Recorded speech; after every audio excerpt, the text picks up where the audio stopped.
first upon our own ingenuity to save us.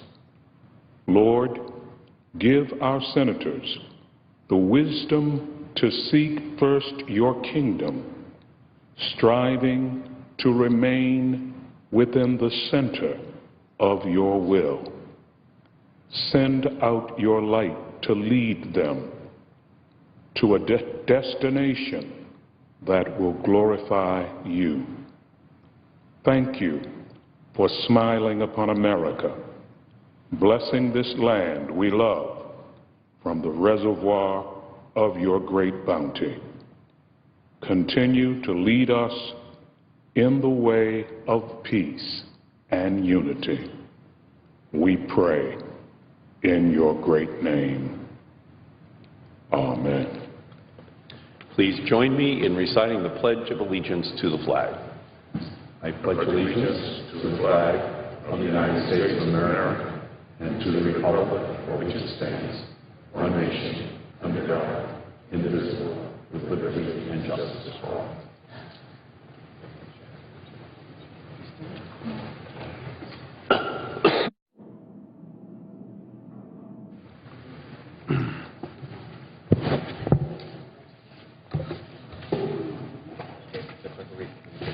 The clerk will read a communication to the Senate. Washington, D.C., November 20th, 2013, to the Senate. Under the provisions of Rule 1, Paragraph 3 of the Standing Rules of the Senate, I hereby appoint the Honorable Edward J. Markey, a senator from the Commonwealth of Massachusetts, to perform the duties of the chair. Signed, Patrick J. Leahy, President pro tempore. Mr. President. The Majority Leader. Following my remarks and those of the Republican leader, the Senate will be in a period of morning business for an hour. The majority will control the first half, the Republicans the final half. Following that morning business, the Senate will resume consideration of the Defense Authorization Bill. We'll debate the sexual assault issue for up to 6 hours, and I hope we can reach an agreement on the ability to vote on those two amendments. People worked very hard on arriving at a point where we can debate this issue. I hope we can do that. I think it would be very appropriate that we have that issue resolved as quickly as possible. Mr. President, I'm told that S. 1737 is due for a second reading. The clerk will read the title of the bill for a second time. S. 1737, the bill to provide for an increase in the federal minimum wage and so forth. Mr. President, I would object to any further proceedings with respect to this bill at this time. Objection having been heard, the bill will be placed upon the calendar. Go ahead, Nick.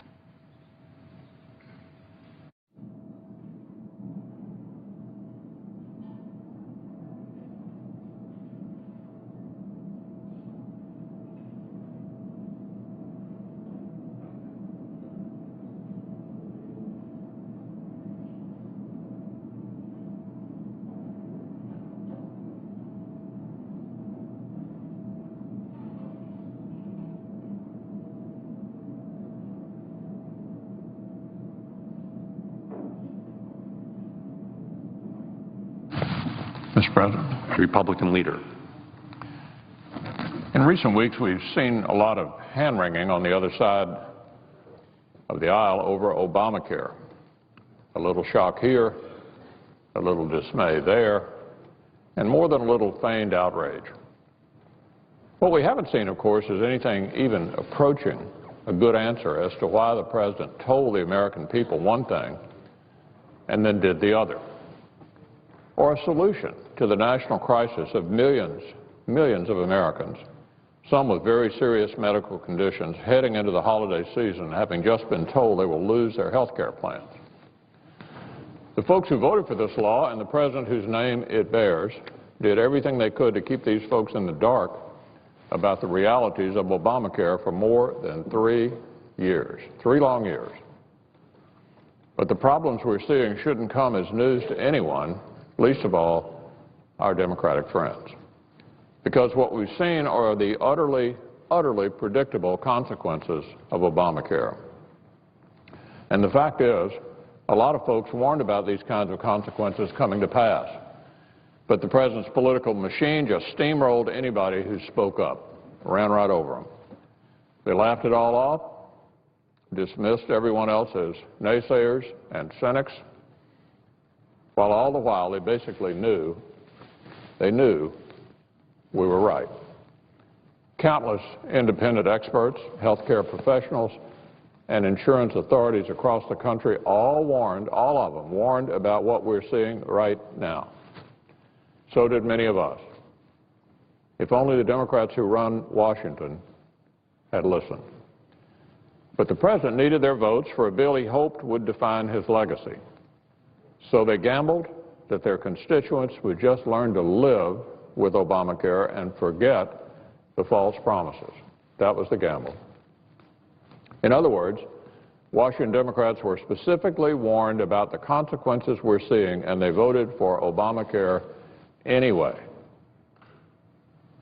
Republicans repeatedly warned about Americans losing their health plans. Repeatedly. We repeatedly warned about Americans losing access to doctors and to hospitals. We repeatedly warned about rising costs and skyrocketing premiums. Check the congressional record. We warned, and we warned, and we warned about each of these things. Frankly, we shouldn't have had to. It doesn't take an actuary to figure this stuff out. And the things my constituents now have to put up with as a result of this law, they're just simply unacceptable. Kimberly Maggart from Nicholasville wrote that the health plan available to her through the Obamacare exchange, now listen to this, would cost more than her family's house payment and car payment combined. Kimberly Maggart from Nicholasville in my state wrote that the health plan available to her through the Obamacare exchange would cost more than her family's house payment and car payment combined. Here's what she said. We're just average Kentuckians working and living paycheck to paycheck without any assistance from government programs. I really don't know what we will do if we have to pay that amount out for insurance. We might lose our home, our transportation. My daughter might have to drop out of college. The list, she said, goes on and on. What are we supposed to do, she said. Harriet White from Rockville said that Obamacare is negatively impacting her family's finances and quality of care. The sad truth, she said, is that like my coworkers, my deductible has doubled along with my premiums. The only way to be able to adjust is for us to either reduce or stop our 401k contributions. This, she said, is hardly affordable health care. And here's Larry Thompson from Lexington. The health plan that I've had for 10 years, he said, just got canceled. And the least expensive plan on the exchange is a 246% increase. That means hundreds of extra dollars per month we don't have. Look, all of this is completely and totally unacceptable. And so many of Obamacare's consequences were basically predicted by Republicans years ago. Years ago. So it's no wonder vulnerable Democrats are dashing for the exits, performing political contortions that would make Houdini blush. But here's the thing. Until these folks are willing to face reality, I doubt it will matter. One of our colleagues on the other side was asked back in 2009 if she'd accept, quote, 100% responsibility and, quote, 100% accountability for the failure or success of any legislation she voted for. She said she would. So she and her colleagues now have a choice. They can keep trying to distance themselves from Obamacare in public while simultaneously protecting it from meaningful change in private, to keep standing by as this train wreck unloads on the middle class. Or they can simply accept that they were wrong to ignore all the warnings, then work with Republicans to repeal and replace Obamacare with real bipartisan health care reform. That's the choice.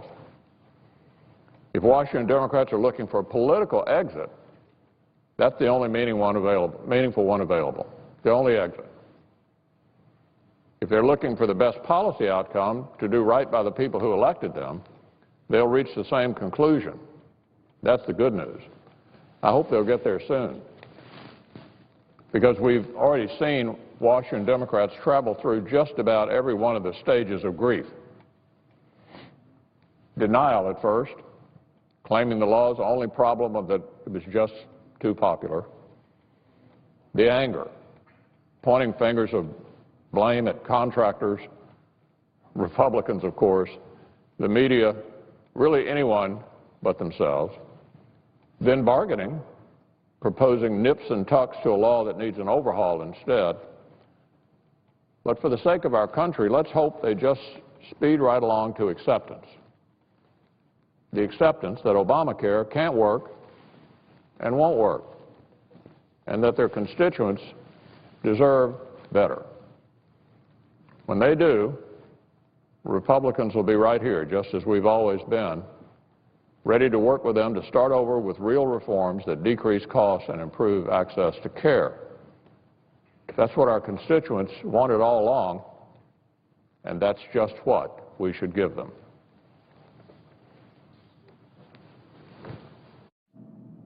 Previous order. The leadership time is reserved under the previous order. The Senate will be in a period of morning business for debate only for 1 hour, with senators permitted to speak therein for up to 10 minutes each, and with the time equally divided and controlled between the two leaders or their designees, with the majority controlling the first half.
Mr. President. The Senator from Oregon.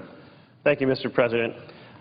I rise today along with my colleague from New Mexico to protest the paralysis that has kept the Senate from confirming well-qualified nominees to do their jobs.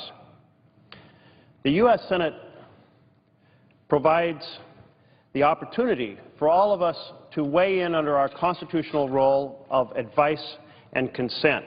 Advice and consent regarding nominations to the executive branch and to the judicial branch by the President. Now, everyone in this body agrees that the Senate should, under this responsibility, serve as a significant check on the quality of presidential nominations, the quality of nominations or nominees for the court and for executive positions.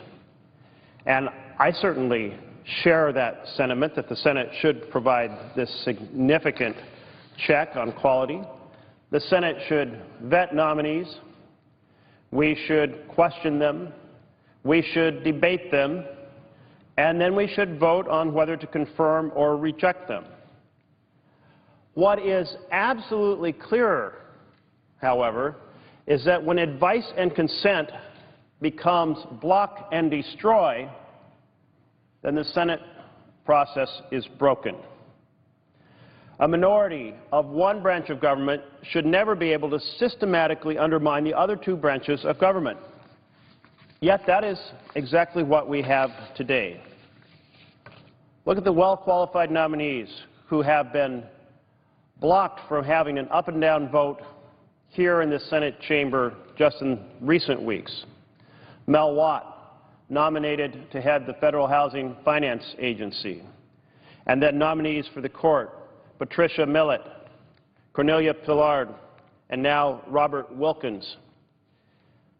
Now, these folks were highly qualified, but they were not allowed to have an up and down vote.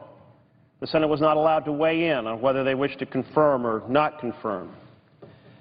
This situation in which the Senate minority undermines executive and judicial branches is unacceptable. It's inconsistent with the concept of co-equal branches of government. Our Constitution laid out this vision, that the House and Senate as a legislative branch would serve as a co-equal branch with the executive branch and the judicial branch. And certainly the ability to check nominations, to vet nominations is part of that check on the other two branches. But when it is used in this manner in which you can systematically undermine the function of another branch, then you have taken a position and created a process that is inconsistent with co-equal branches. Taken to its extreme, and we are seeing that extreme today, the executive branch is compromised in its ability to function. The judicial branch is compromised in its ability to function. And now we have a special situation that has arisen in which the minority says we are going to block all nominees to the D.C. Circuit Court, regardless of their qualifications, because we want to see it dominated by the nominees from a former president. And we don't let the existing president put his fair share of nominees into those vacancies. Now, the argument has been brought forward to cover up this effort to ideologically pack the court, that this is simply about the work requirements of that circuit not being high enough to justify additional justices.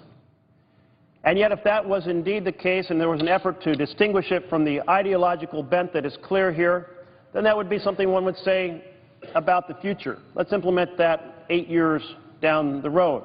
Or we would have seen it in the past when Bush was putting his nominees forward. Would have said, no, the Republicans would have said, no, we don't want to confirm these nominees because the workload isn't heavy enough. But just a few years ago, the argument was very much, let's confirm these nominees of President Bush. Well, the workload, if anything, has increased. And so we cannot allow this process in which a minority says, when our president is charged, we're going to insist on up and down votes, and when the other president, the other party is in charge, we're not going to allow those votes. Now, let's be clear. There shouldn't be an our president and their president. The president is the president of the entire country, of the blue states and the red states, all together. The judicial system serves all of us, regardless of our party identities. It is our responsibility to make it work. Now, in January, we had a promise made on the floor of this chamber, and that promise from Minority Leader Mitch McConnell was to restore the norms and the traditions of the U.S. Senate regarding nominations. And what are the norms and traditions of the U.S. Senate regarding nominations? It is an up and down vote with rare exception. But unfortunately, as we stand here today, we see that that January promise has been broken. It was broken a few weeks into this year when a filibuster for the first time in U.S. history was launched on a defense secretary nominee. We then saw in July another effort of this chamber to come together and return to the norms and traditions of the Senate. And briefly, we did have up and down votes on executive branch nominees, but that ended a couple weeks ago when Mel Watts was blocked from that opportunity. So therefore, the Senate must act. The Senate must act to restore its traditional role of being an up or down vote.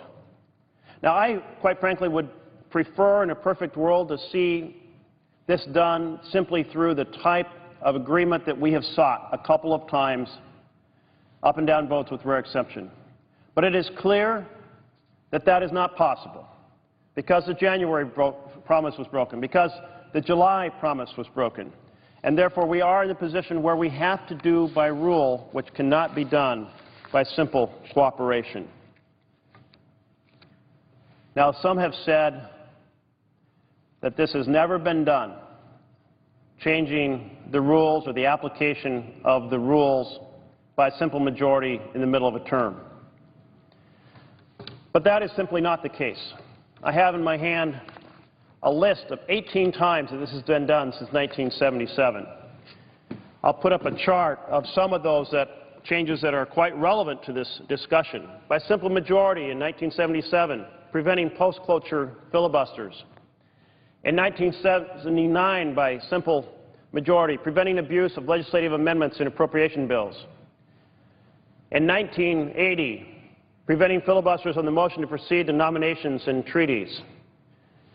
In 1987, preventing filibusters via roll call of the journal.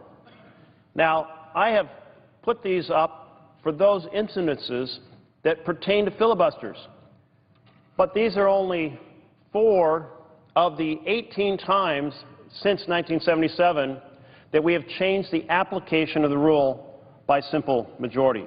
So let no one say that this is unprecedented.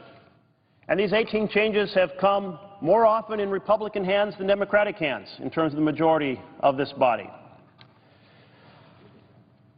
It is time to end the block and destroy strategy being employed by the minority in regard to executive branch nominations and judicial nominations.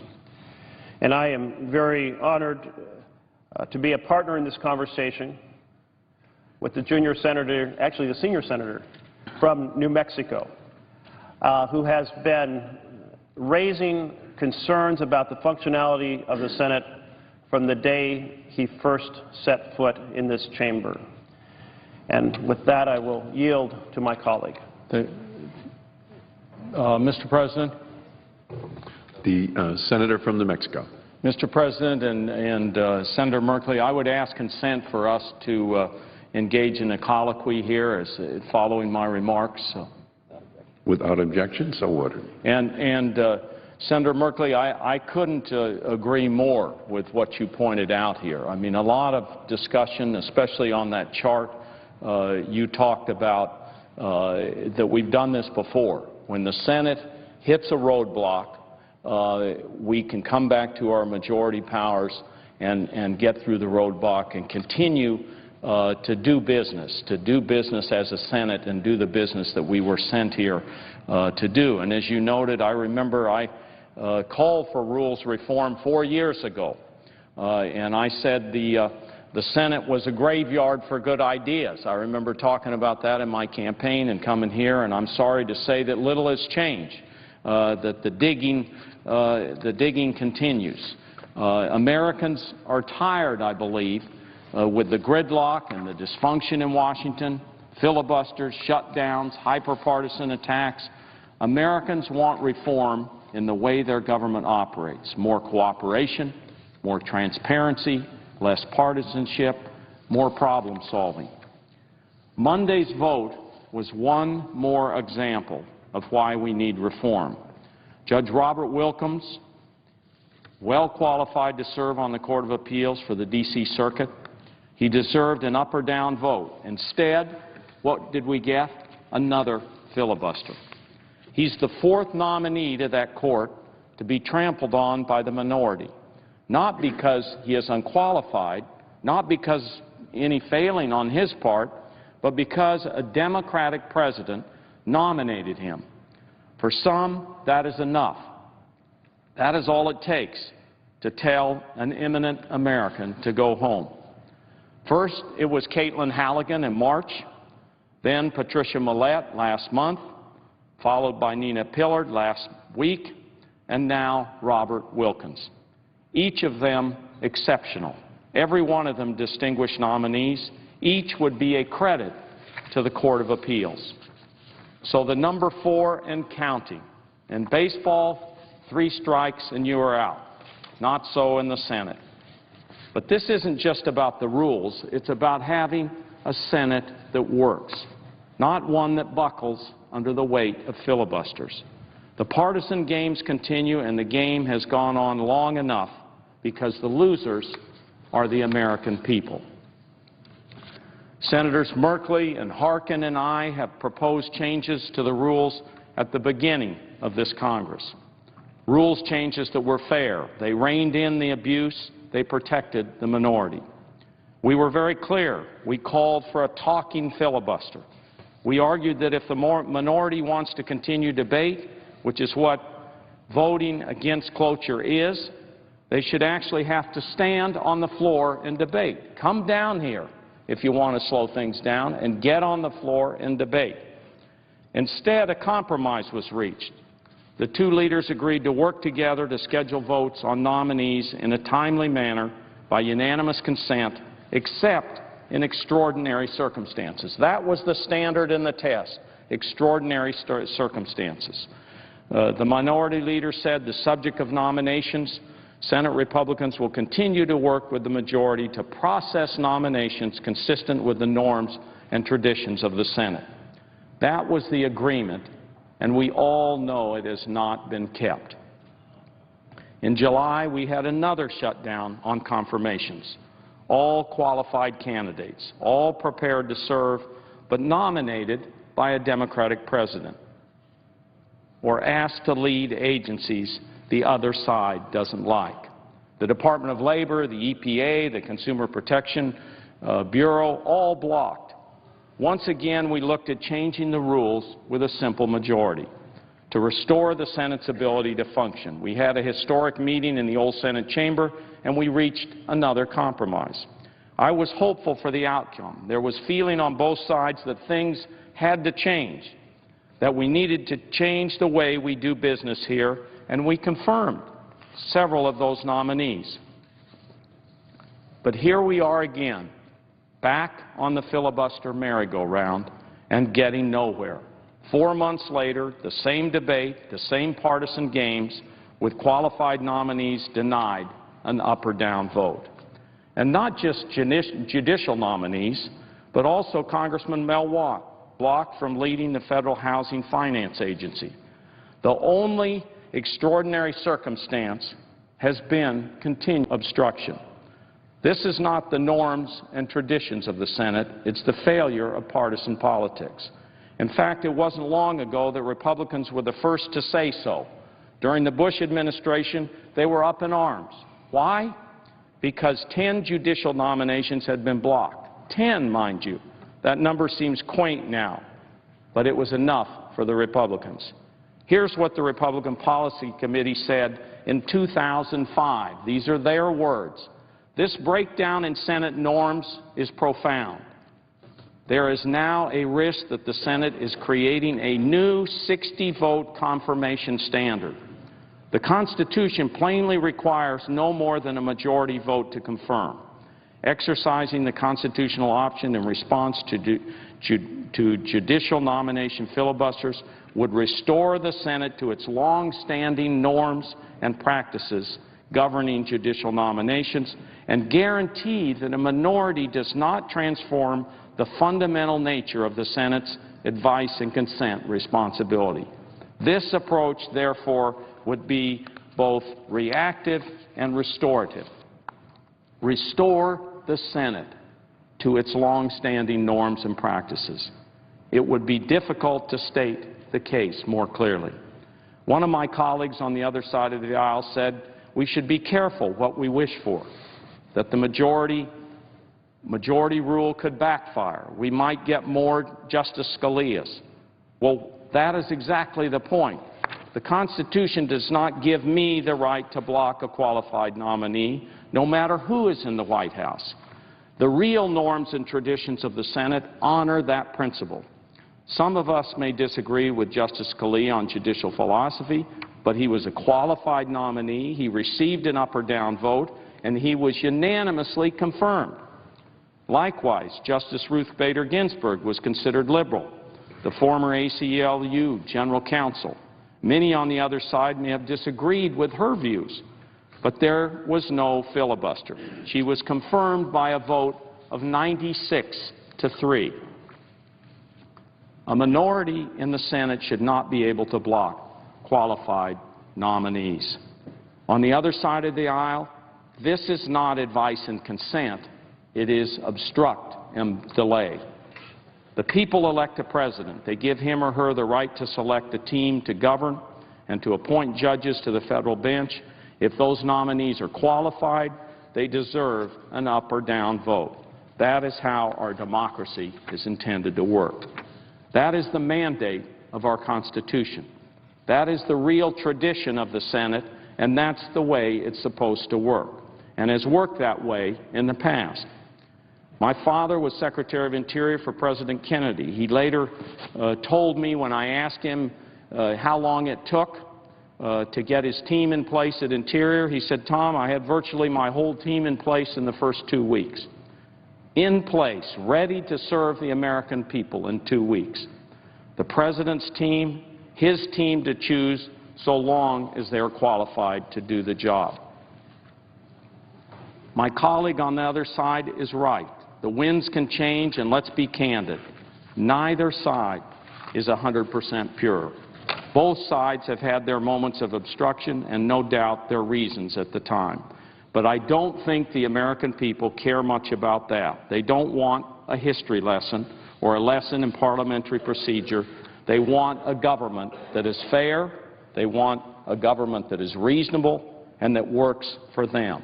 So, Senator Merkley, we're back at this situation now where we started as we came into the Senate in 2008 and saw a broken Senate and a Senate that wasn't responding to the American people. And the thing that I wanted to ask you about, because to me it's one of the troublesome parts of what's happening with these judges.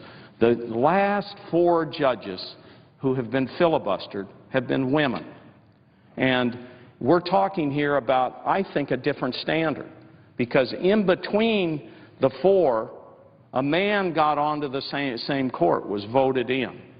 But 4 women have been held up in filibusters: Caitlin Halligan, Patricia Millett, Nina Pillard, and so we have over and over again this kind of obstruction. And do you think we have a double standard? Is it one, when you look at what's happened here recently with the Court of Appeals, a man gets on, 3 women get denied? To my colleague from New Mexico, I would say it's been very disturbing to see these very capable women whom you have mentioned not be able to get an up and down vote. And indeed, our chair of Judiciary Committee, Senator Leahy, held a press conference to make this very concern known, that it seemed like that you have one process for a man and a different process for women. I'm going to defer to his judgment on that, because I haven't been part of the Judiciary Committee, and I would like to think that in this day and age there is not that sort of gender bias. That's what I would like to think. But I will let Senator Leahy's commentary and his concerns in that area speak for themselves. It is clear, though, that fundamentally the situation is this. These women were highly qualified. They did not get up and down votes. Now, I have in my hand here a memo from April 25, 2005. It's titled, "The Senate's Power to Make Procedural Rules by Majority Vote," and it consists of arguments made by the Republican majority in 2005 that nominees should get up and down votes for the judiciary. And there's many quotes from colleagues who still serve in this body who said in 2005 that regardless if they were in the majority or the minority, that they felt nominees deserved this up or down vote, that the Constitution demanded it, that the balance of powers between the branches demanded it. And I would ask my colleague if he would help us understand what has changed since 2005 when our colleagues across the aisle made the case that nominees deserve up and down votes, said it was essential in the constitutional vision, was essential in the proper application of advice and consent. What has changed that makes those arguments disappear now in 2013, 8 years later? And I think you've come back to the central question, and that question is, how does our Constitution work when it comes to nominees? And I don't have any doubt that we're talking about majorities. There are only 5 places in the Constitution where supermajorities are mentioned. It's not mentioned when it deals with advice and consent, dealing with judicial nominees. It's not dealing with presidential nominees to the executive branch. And I think the Republican Policy Committee said it very well in the memo that you're talking about. It was authored at the time. The head of the Policy Committee was John Kyle. He was the chairman of the Policy Committee, very good, known in the Senate as a good lawyer, respected on the Constitution. And he wrote about the Constitution and how the Constitution should work.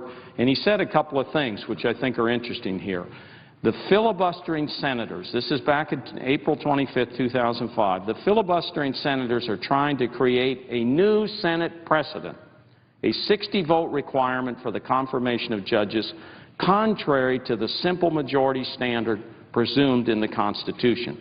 And then he also says a little bit further, an exercise of the constitutional option. That means taking an action to put a judge on the court with a majority vote. The exercise of the constitutional option under the current circumstances would be an act of restoration, a return to the historic and constitutional confirmation standard of simple majority support for all judicial nominations. And so I don't think anything's changed. I don't think it's changed from Senator Merkley from 2005 to today, and I don't think the Constitution's changed from the time we put it into place till today, that when it comes to these nominees, that the traditions and norms of the Senate are to have majorities have a say and you get an up or down vote. And that's the situation we're in right now. We have a filibuster going on a number of nominees, both presidential nominees, a presidential nominee, and judicial nominees. So we're all we're trying to do, I think, in working with our leadership is say, let's go back to the norms and traditions of the Senate, where we used a majority wisely and gave that advice and consent. I thank you for expanding on that picture of the core elements necessary to exercise our constitutional responsibilities. I keep thinking about how polarization in our society has come to bear on this issue. And I believe that there are many colleagues across the aisle who believe very much in what they said in 2005, that there should be up and down votes. And I therefore have to conclude that they have decided that their base demands a permanent campaign against the President and maximum use of every tool available, and that is trumping the appropriate exercise of advice and consent. And perhaps then that polarization explains why the promise made by the minority leader in January to return to the norms and traditions of the U.S. Senate fell apart within weeks, if not days. And perhaps it explains how the understanding that was reached in July to allow up and down votes on executive nominations fell apart a couple weeks ago. And in that situation, then, we have a single path left to us to appropriately exercise advice and consent, and that is to change the rules so that they can't be abused. If the abuse cannot be cured through good-hearted dialogue and understanding of our need to honor the constitutional vision, then we need to change the rule. And that is why I wholeheartedly support moving towards a simple up and down vote. Now, it was in 2005 that our Republican colleagues said if the Democrats keep blocking up and down votes, we're going to change the rules and require a simple majority. And the Gang of 14 came out with a compromise, and they said the compromise was Democrats would only filibuster under extraordinary circumstances, and our Republican colleagues would then not change the rules. But actually, that worked fine in that the Democrats honored that until President Obama came into office, but that extraordinary circumstance wasn't continued to be honored after President Obama came into office. And in that situation, then, it does seem like the only way to make sure we honor the constitutional vision and the balance between powers is to actually change the rules and say it is an up or down vote. I would ask my colleague from New Mexico whether he shares that perspective or perhaps has a different take on it. Senator Merkley, I don't think there's any doubt in this country that on both sides, the Republican side, Democratic side, the bases push us hard. And I think we've reached this stage of hyperpartisanship. And our job, I believe, as leaders, is to overcome that and to lead. And leading here means allowing the norms and traditions of the Senate to continue, and that would be an up or down vote on judicial nominees. The thing that I asked you at first that was particularly troublesome to me was when you look at the history here, the last two women that were put onto the Supreme Court, Sonia Sotomayor and Elena Kagan, 75% of the Republicans in the Senate voted against both of them. And so you have that history compared with the women that have been denied here. And it's very troubling to me to see that. I don't know, I think we're supposed to wrap up. I don't know if you have any closing comments to do that. I thank my colleague from New Mexico for his leadership in trying to restore this Senate so it will work on legislation, work on executive nominations, work on judicial nominations. The country has a low opinion of the function of our chamber, and we certainly do not deserve a high opinion when we're captured by this level of partisan paralysis. So I look forward to continuing to work together to help restore this body as a great deliberative body that can fulfill its responsibilities under our Constitution. Thank you, Mr. President. Mr. President. The Senator from Nebraska. Mr. President, I come to the floor today to discuss the reports I've heard from my fellow Nebraskans about the President's health care bill. Senators have been quoting facts and they quote figures, they quote reports about the negative effects of this law, and that dates back to when the debate began in 2009. But the reality is that no amount of facts or figures can illustrate the real-life stories from our hometowns and from Main Street of Nebraska. These personal stories are compelling and powerful examples of what the reports have been saying all along and why we must stand with the American people and repeal Obamacare. A woman by the name of Deb from Kearney, Nebraska, reached out to me. like millions of other Americans, her family's insurance plan has been canceled, notwithstanding the President's promise that if you like your plan, you can keep it, period. Now she's facing new premiums for her family, and, Mr. President, they've increased an unbelievable 133%. Their plan pays for maternity coverage, even though they no longer need maternity coverage. Why? Because Obamacare mandates that. They have no choice about it. Deb said, and I'm quoting, "Obama needs to call it like it is. This is not the Affordable Health Care Act," unquote. Another person from Madison, Nebraska, Jennifer, reached out to me. A very, very compelling story. Jennifer is a two-time cancer survivor. Jennifer shared that last year she spent a fair amount of time evaluating health care plans, doing her homework. She picked a plan that made a lot of sense for her family and under her circumstances. Well, recently, Jennifer learned that her current plan would no longer be available because of the health care law's new requirements. She described her new plan, and I'm quoting, "My deductible is going up," she says. "My coinsurance is going up, and my premium is almost doubling," unquote.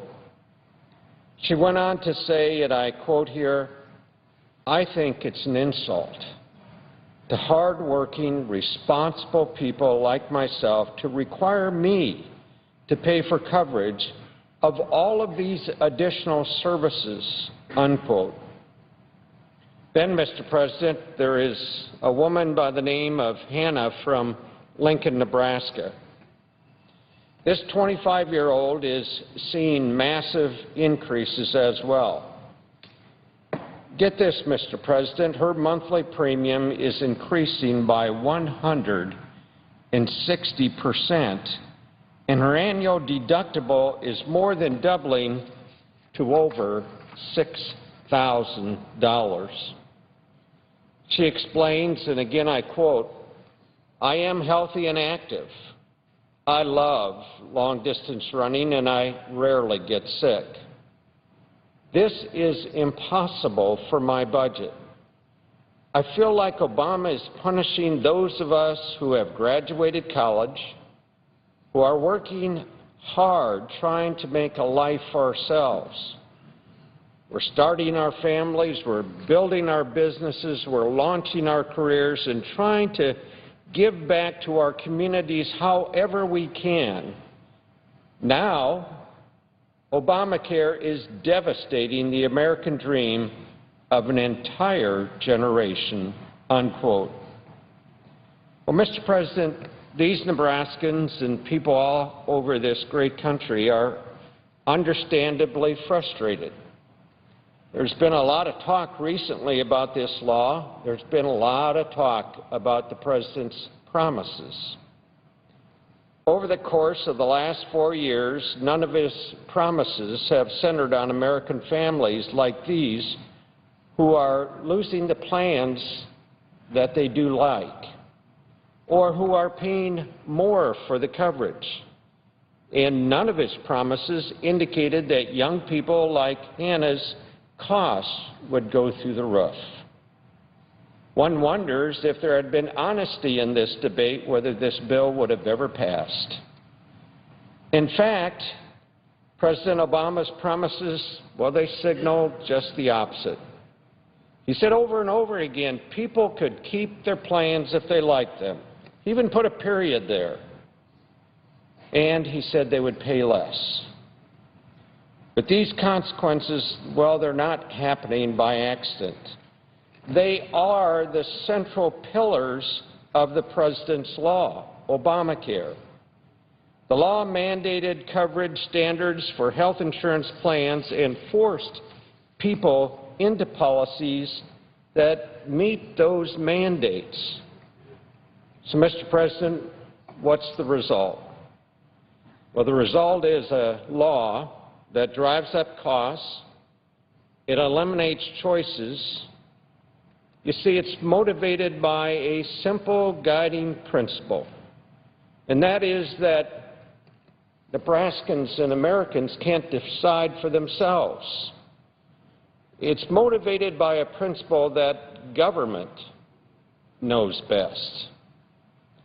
It's saying the health insurance that you freely chose is an inferior plan because the President and his people say so.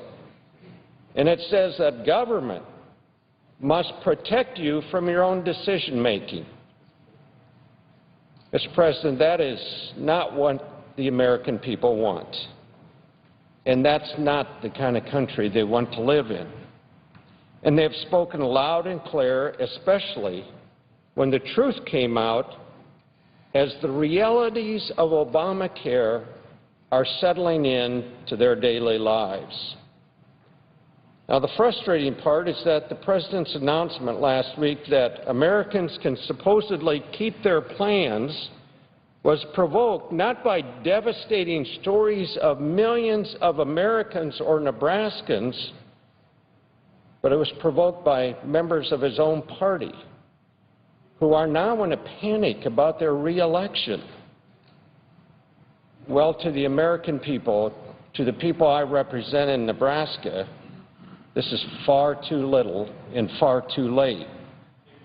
In 2010, the administration's own rule on this subject showed as many as 80% of small business plans and 69% of all business plans would lose their grandfathered status. I went to the Senate floor then, and I warned about what was coming. Everyone on this side of the aisle voted to cancel this ill-advised Obamacare regulation. Mr. President, let me remind us that every single senator on the other side of the aisle voted to let this destructive rule go forward.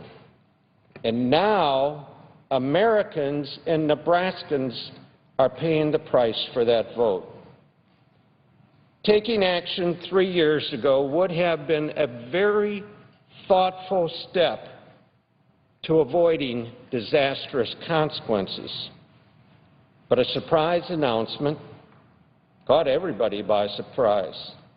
Essentially 45 days to undo 3 years of Obamacare damage to protect people in their re-election is not a serious policy effort.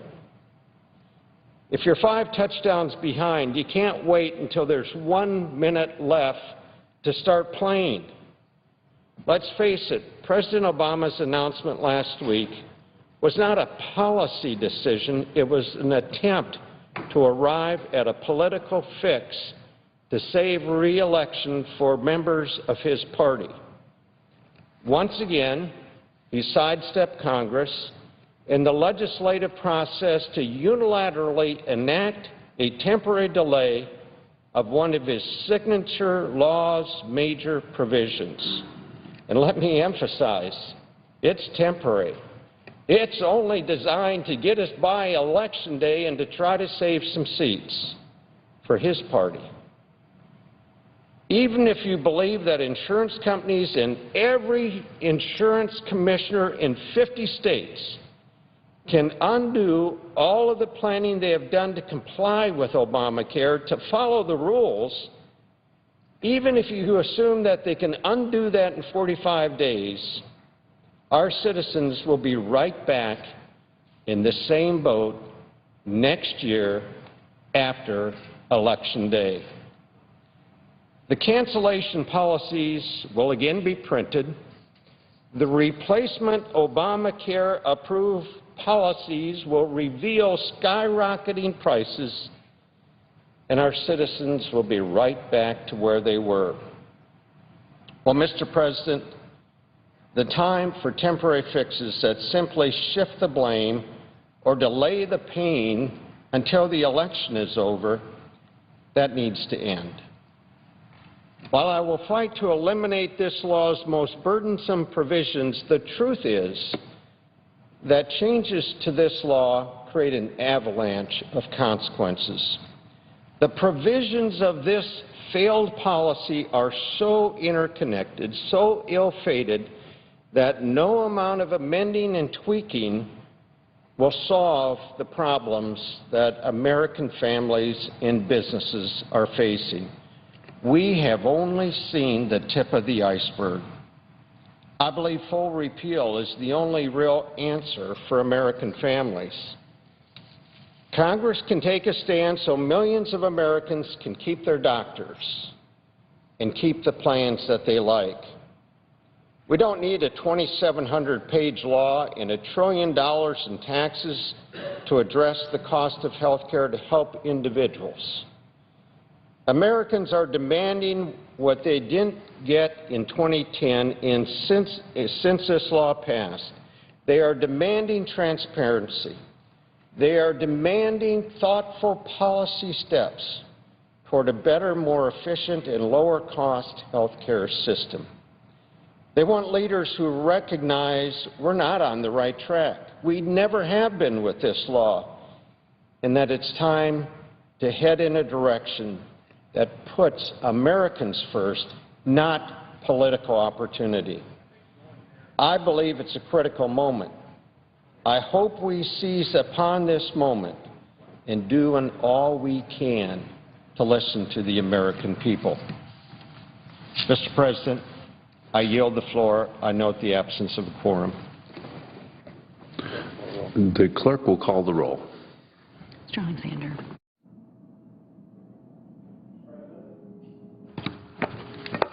Senator from Missouri. Madam President, I ask to be recognized. First, I ask unanimous. Senate is in a quorum call. Suspend the quorum call. Without objection. First, I ask unanimous consent that floor privileges be granted to Major Mike Shirley, a U.S. Air Force officer who's currently serving as our Defense Legislative Fellow in the Senate office, and to Robert Temple, an intern on my staff, for the duration of consideration of S. 1197, the fiscal year 2014 National Defense Authorization Act. Without objection. And they're going to be joining us here in a minute, and we've certainly benefited from both of them, but particularly Major Shirley, who's been with our office a year.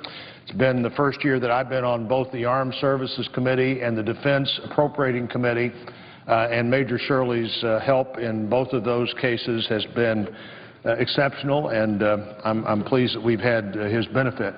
I want to talk for a few minutes about what's happening with health care. I came to the floor last week to talk about individuals that were having problems, and people are contacting our office. In fact, I suspect they're contacting 100 Senate offices every day, expressing their concerns as they lose insurance. 4.2 million Americans have now received cancellation notices on the insurance they had.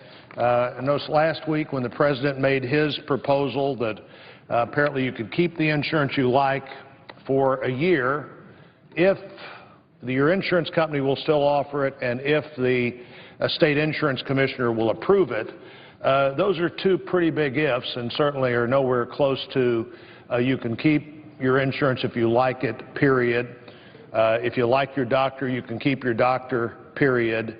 Neither of those are going to turn out to be the case. And in fact, insurance commissioners immediately, their organization said, this is going to be practically very, very hard to comply with. So that's just one of many problems. I think the law here that is most likely to apply with the Affordable Care Act will be the law of unintended consequences. Consequences for individuals, consequences for people who had pre-existing conditions, who in 35 states were being well served by something called the high-risk pool. All of those people, I think virtually all of those high-risk pools, go out of existence on December 31 I know the Missouri high-risk pool goes out of existence on December 31, and the 4,300 people who depended on that for their insurance now have to find insurance on their own. Now, they can get insurance. They can get it through the exchange. In all cases I've heard so far, they're paying more for insurance on January 1 than they were paying for coverage on today or would pay up through the end of this year. So much for what we're doing for people with pre-existing conditions. There was certainly a way to extend those high-risk pools. We didn't do that.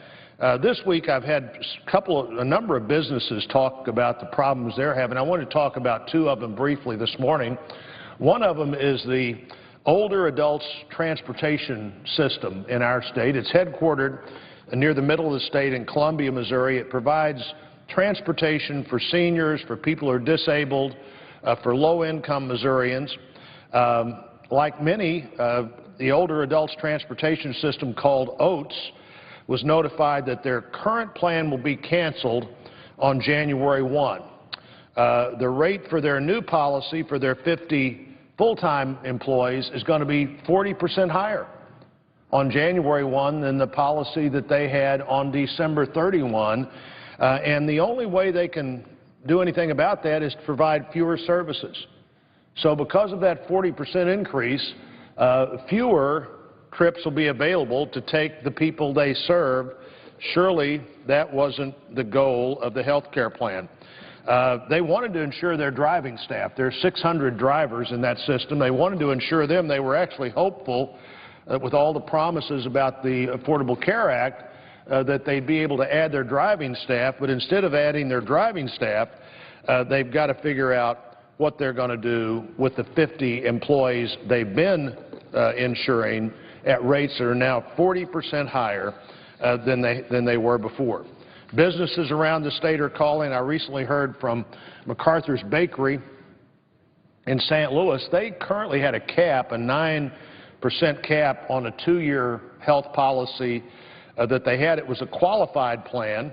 But Randy, the president of MacArthur's Bakery, Randy MacArthur believes that they had a pretty good plan. He thought their plan was a plan that should meet any standard that they would hope to meet. It wasn't a rich plan. He described it to me as not a Cadillac plan, but at least an Impala plan, and they thought the Impala was what they could do. But suddenly they've learned that there's going to be a 4.4% increase in fees and taxes and a huge increase in the deductible. Their current plan has a deductible of around $500 for an individual and $1,250 for a family. The deductible on the new plan is going to be about $3,500 for the individual and $10,000 to $12,000 for the family. You know, Madam President, that's what I'm hearing all the time, that the coverage may be broader. There may be things covered that didn't used to be covered, but the deductible is now so big that the plan that people had that they thought protected their needs don't protect their needs. You know, for most families, $12,000 is catastrophic. It doesn't take $120,000 or $500,000 to be catastrophic. $12,000 is catastrophic, and if that becomes your new deductible year after year, you've got a problem that you didn't have when your deductible was $1,200. Randy MacArthur says the very thing that Obamacare was supposed to do was to protect the working people, to give them access to affordable insurance, but is actually doing the exact opposite. Instead, the law will mandate coverage, things that you have to pay for that you didn't have to pay for before, and apparently will offset that by being sure that you pay a lot more of your own money up front. I think we're going to continue to see these problems develop. I hope we can find ways to fix that. I've introduced a number of bills in 2009 that I thought were better alternatives than this one. We may have to go back and start all over again. But right now, the one thing we do know is that the law of unintended consequences appears to be hitting a lot of families and hitting a lot of families very hard. And I would yield back the floor, and I believe there's no quorum present. Clerk will call the roll. Mr. Alexander.